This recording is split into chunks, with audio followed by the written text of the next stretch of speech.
नमस्कार मित्रांनो, अतिवृष्टी, गारपीट, अवकाळी नुकसान असो, दुष्काळी अनुदान असो, यामुळे शेतकऱ्यांचे नुकसान झाले असेल तर याचा मोबदला म्हणून शासन अनुदान शेतकऱ्याच्या खात्यामध्ये जमा केले जाते। अनुदान मंजूर झाल्यानंतर KYC करून घ्यायची आहे। तलाठ्याकडे त्याची यादी असते। तर मित्रांनो, वेळोवेळी शासनाकडून हे अनुदान दिले जाते। हे अनुदान शेतकऱ्याच्या खात्यात जमा झाले का नाही ते पाहता येणार आहे आपल्याला आपल्या मोबाईलवरच। अनुदान जमा झाले का नाही याचं स्टेटस कसं चेक करायचं हे आपण आपल्या व्हिडिओमध्ये पाहणार आहोत। तत्पूर्वी चॅनलवर नवीन असाल तर चॅनलला जरूर सबस्क्राईब करा आणि बेल नोटिफिकेशन ऑल करा। सर्वप्रथम तुम्हाला असेच नवीन माहितीपूर्ण व्हिडिओ सर्वप्रथम मिळून जातील। चला तर मी व्हिडिओला सुरुवात करूया।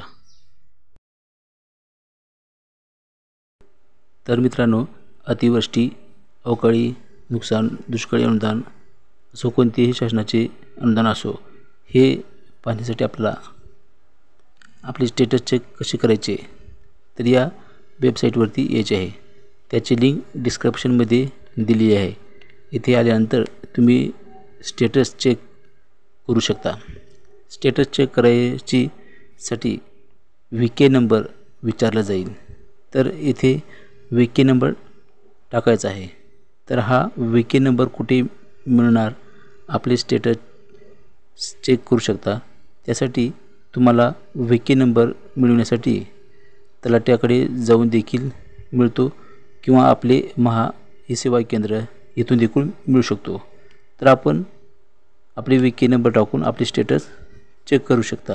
तर ते कसे हे पहा। तर मित्रांनो, आता मी VK नंबर टाकून घेतो। VK नंबर टाकून झाल्यानंतर आपल्यासमोर असे स्टेटस आपले पाहता येणार आहे। त्यामध्ये शेतकऱ्यांची संपूर्ण माहिती पाहावयास मिळते। VK नंबर, अकाउंट नंबर, शेतकऱ्यांचे नाव, तारीख, किती अनुदान मिळणार आहे, पैसे, पेमेंट स्टेटस, पैसे मिळाल्याची संपूर्ण डिटेल हे आपल्याला चेक करता येणार आहे।